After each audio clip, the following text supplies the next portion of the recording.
you see, I don't know if you can zoom in, you see the pollen all over that bee? She's covered in pollen, y'all. Hi everybody, I'm Michael. Today we're going to be talking about the beautiful Queen Crape Myrtle.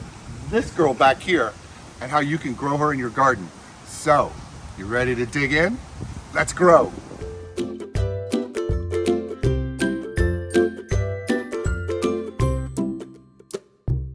The Queen Crape Myrtle beauties before you here go by the botanical name Lagerstroemia speciosa, and these trees are native to tropical parts of Asia, Australia, and even India.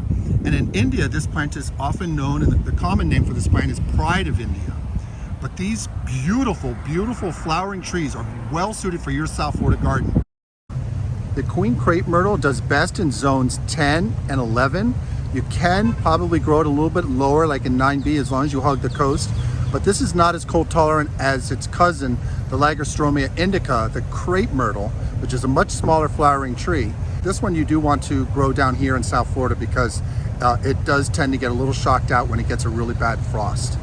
The tree is a quick grower. Ours here is growing well up to about 40 feet, and she's at least 25, 30 feet wide.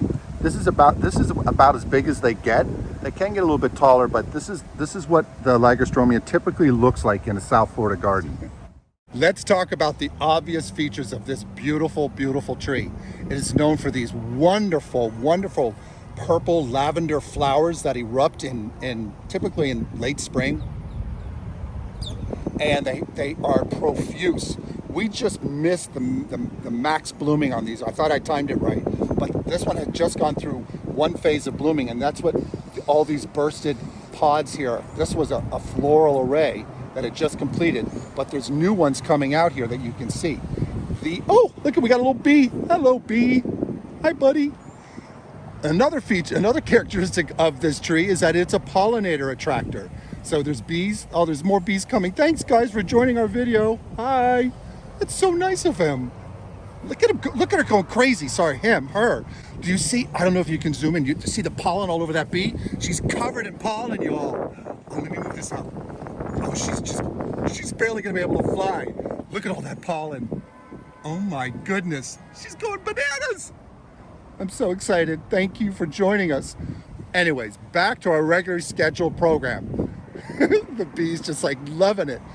This tree is amazing. It's really, really well suited to grow in your garden. It's one thing to know about the tree though, besides its wonderful flowering capabilities, which will happen from about May through the summer. You'll have pockets where it can bloom off and on, but it's typically known to burst out into this wonderful array of flowers, and then it will off and on flower some more for you for the summer. It has these beautiful elliptical leaves that tend to have a little red margin on them, and these leaves will turn a red color in the fall.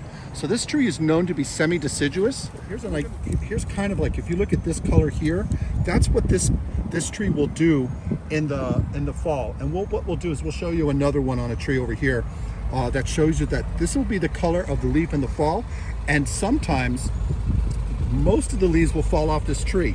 It's semi-deciduous, meaning it will drop some of its leaves in the wintertime, but it also gives you this really cool fall color where it gets this reddish color to the leaves, almost like a plant up north.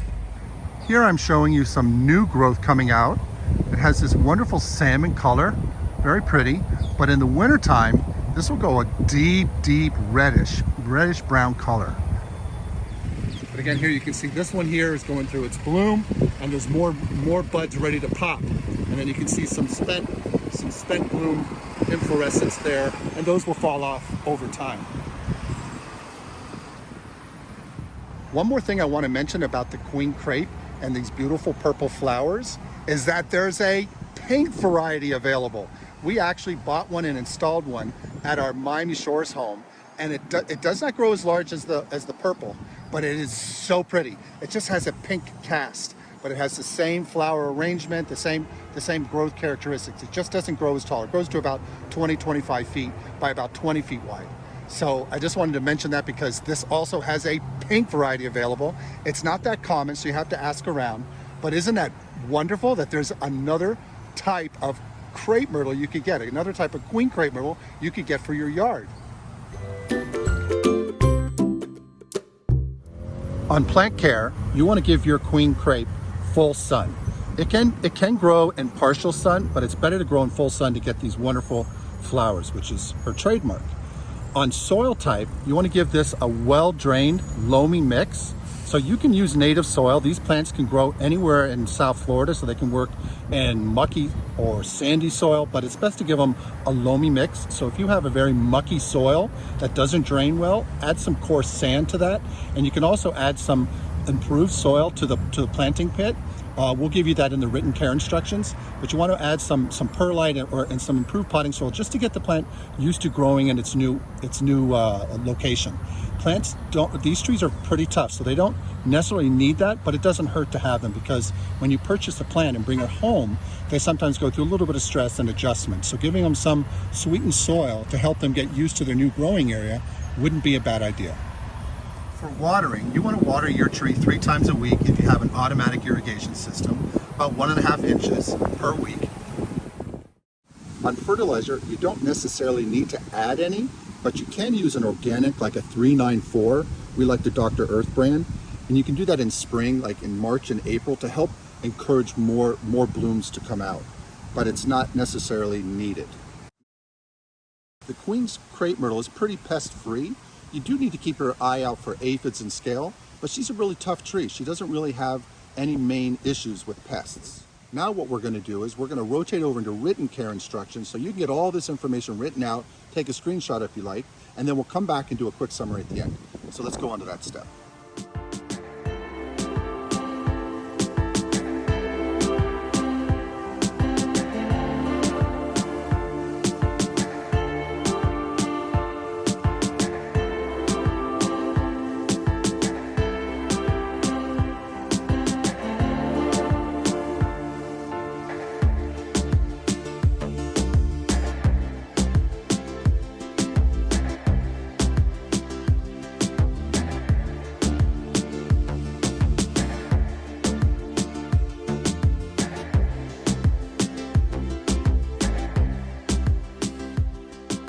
Thank you for joining us today. If you have any questions or thoughts, just leave them in the comment section below, and we'll make sure we get back to you. And until the next video, bye.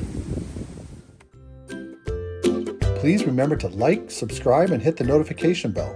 And tell your friends and family. We post videos weekly. Thanks.